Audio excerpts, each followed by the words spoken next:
Hola a todos, hoy hablaremos sobre los métodos de búsqueda de indicios en la escena del delito.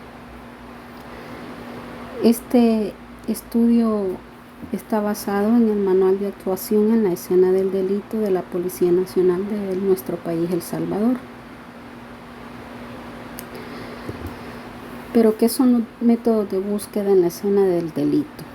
Son procedimientos o herramientas sistemáticas que utilizan los investigadores, fiscales, para localizar, identificar, documentar y preservar pruebas recolectadas en la escena del delito.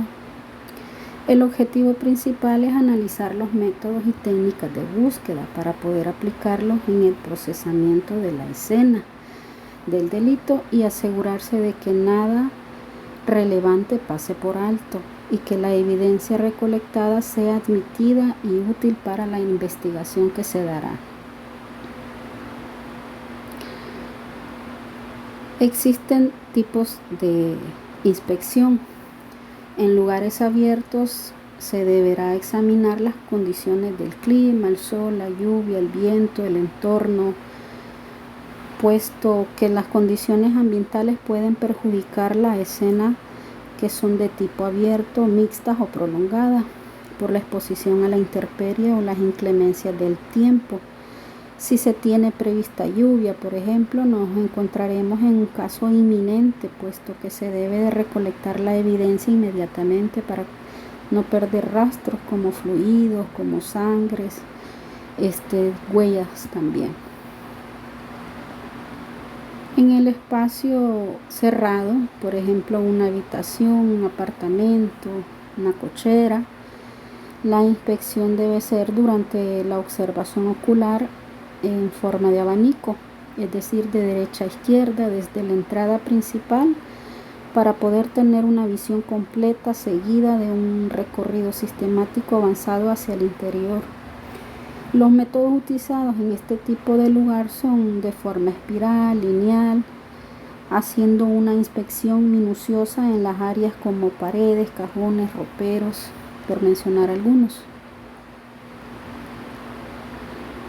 Esto tiene que ser una inspección técnica y científica, y existe un equipo multidisciplinario el cual trabaja en ello, como por ejemplo los policías, los fiscales, los médicos forenses, los investigadores, los peritos en criminalística y las personas que estén debidamente autorizadas. Existen principios generales que los hablábamos en el video anterior de la cadena de custodia, ¿verdad? Como por ejemplo el acordonamiento. Este sirve para proteger la escena del delito y evitar ser contaminados por terceras personas. El acceso es establecer el perímetro y registrar quién entra y quién sale.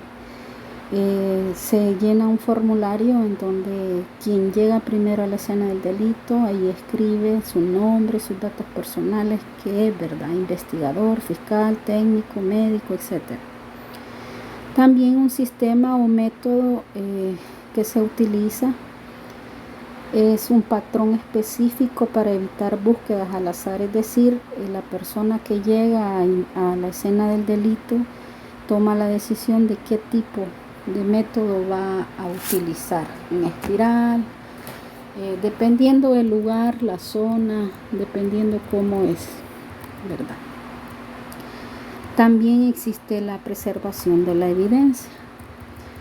En este caso hablábamos en el video anterior que se tenía que recolectar sin contaminar la escena del delito conforme a las reglas de la cadena de custodia. El que va a recolectar las muestras tiene que andar debidamente cuidado a sus manos, con guantes, protección, para no contaminar. También la documentación, que es la recolección de la evidencia de los indicios encontrados en la escena del delito, como fotografías, videos, los croquis, la planimetría, el acta y en la actualidad los drones. Bien, existe el método en punto, radio o rueda, como le quiera llamar. Este se ubica en un punto específico interno, trazando líneas imaginarias de adentro hacia afuera, como se encuentra en la imagen gráfica que se encuentra acá. Un ejemplo claro son los rayos de una bicicleta, es decir, los investigadores hacen su desplazamiento hacia afuera, iniciando desde el centro. ¿Cuál es el inconveniente de esta situación? Es que a medida que el investigador se aleja del punto específico o del punto central de acción, la búsqueda se convierte más extensa, se alarga entonces. El método espiral da inicio desde el punto focal seleccionado como lo establece la imagen de referencia y se desplaza hacia afuera en forma de espiral, complicando su radio de acción, se reduce cada vez más, pero cubriendo una totalidad del área. Recuerden que estos solo son ejemplos simplificados, ¿verdad? Otro método de punto a punto. En este método se inicia desde el punto de la entrada en la escena del delito hacia la evidencia más cercana con la cual se inicia la numeración de la evidencia, es decir, indicio primero, segundo, tercero, bla, bla, bla. Se utiliza en áreas pequeñas y cerradas. Un ejemplo claro es una habitación, ya que el investigador se mueve en un punto a otro, es decir, de objeto a objeto, como lo pone la gráfica de la imagen, donde queda el arma, donde queda la víctima, si hay huellas dactilares, si hay fluidos, los cuales pues serán evidencia, muestras que tomará para saber el peritaje conforme a lo que han recolectado. Existe también el método lineal. En este método permite rastrear 2 veces. Este método consiste en delimitar un espacio rectangular partiendo de un punto clave y determinado y luego se trazan líneas paralelas. En este método se utilizan espacios amplios, grandes, se debe desplazar lentamente examinando cada franja paralela al terreno, como por ejemplo partiendo de oriente hacia poniente y al final del lugar, por ejemplo, de norte a sur, y es aconsejable para la búsqueda de las personas. Por ejemplo, en un bosque, ¿verdad? También se habla del método triangular. En este método consiste en seleccionar 2 puntos de referencia fija y estable dentro de la escena del delito en una zona cerrada. Ejemplo sería la puerta, las esquinas de una habitación, y se mide la distancia recta desde el punto a punto, el punto A y el punto B, es decir, se registran en una bitácora el croquis, los puntos de referencia también deben ser inamovibles, fáciles de identificar, se rotula, se mide, se embala y asimismo se utiliza el triángulo del forense, destacando posibles vínculos entre víctimas, sospechosos y la escena. Otro método es de grilla. Se divide la escena del delito en secciones o cuadrantes, numerando cada uno de los cuadrantes. En este método se divide el lugar en cuadrantes y se hace el recorrido 2 veces o más en cada espacio. Ahí dependerá del fiscal o del técnico que esté realizando la operación, ¿verdad? Es ideal para las áreas grandes y se combina con el método lineal para realizar una doble cobertura de la zona. Se hacen en campos amplios, espacios como bosques, ríos. También el método de cuadrícula o zonal.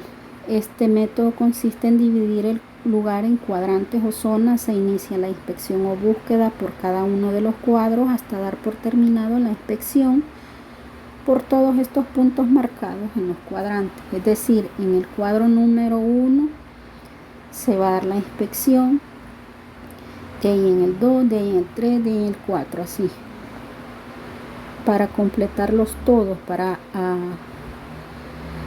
que sirva más amplitud, por así decirlo, en la investigación. Herramientas complementarias serían los drones, Las fotografías aéreas en los lugares de difícil acceso como ríos, montañas, bosques. La búsqueda táctil sería con equipo para no contaminar, como lo hablábamos anteriormente, como los guantes, los trajes especiales. Se realizan impresiones necrodactilares. En la búsqueda digital, pues en el caso de la preservación de dispositivos electrónicos, computadoras, USB, celulares, para recabar la información. También los detectores de metales en la búsqueda de casquillos y balas. La iluminación forense, esta se utiliza con lámparas ultravioleta para detectar fluidos corporales, fibras, entre otros. Y como conclusión podemos decir que cualquiera de estos métodos se utiliza porque el ideal es garantizar que sea eficiente, veraz, coordinado y también depende del tipo de escena. Puede ser lugar abierto o cerrado. Debe ser realizado por personas o elementos debidamente autorizados, calificados para evitar contaminación en la escena. Y es importante que cada objeto recolectado en la escena del delito puede estar relacionado directa o indirectamente y será evidencia de mucho valor probatorio. Todos estos métodos son eficaces si se realizan de forma ordenada, obteniendo resultados precisos en la investigación a la hora de obtener las pruebas. Agradezco mucho tu tiempo. Espero te sirva como guía.